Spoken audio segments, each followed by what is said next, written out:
if memory serves, it was sort of around the time there was a whole new romantic style of music, bands like Ultravox in particular, who really we all loved, and there was just this idea floating around the new recordings that especially were coming out of the UK, that there were other sounds, other textures that could help express what we wanted to express. So we started really with that back in '76. When we were doing 2112, we were working in the idea of, science fiction and, spacey sounds. Where do you get spacey sounds? Well, you get them from synthesizers.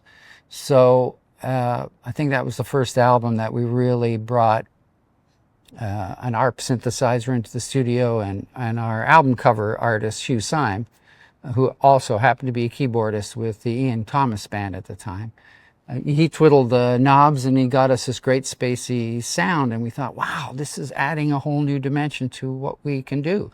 So we can have our hard rock sound, but add these different layers. So that really got my mind turning, much to Alex's dismay eventually.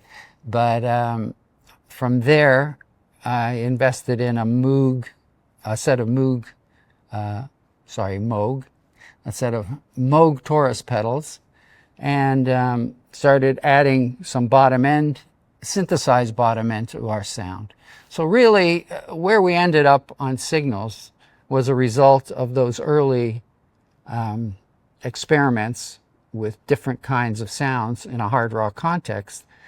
And it was sort of a natural evolution, because I went from the Moog, Moog Taurus pedals into having a mini Moog and adding different textures that way. And so for me, I just saw it as a natural extension. Like in that period, every 6 months, there was a new synthie out. And those synthies, everybody was sort of racing to get one first so they could be the first one to have those sounds, and it was really competitive, especially in the UK recording world. I mean, if you brought a sound into a session and the engineer who'd worked on X number of other bands' albums heard a sound and went, no, that sound was on this guy's record, or that sound was on this guy's record, you kind of immediately couldn't use it. So it was like, once a sound got out, it was really highly competitive.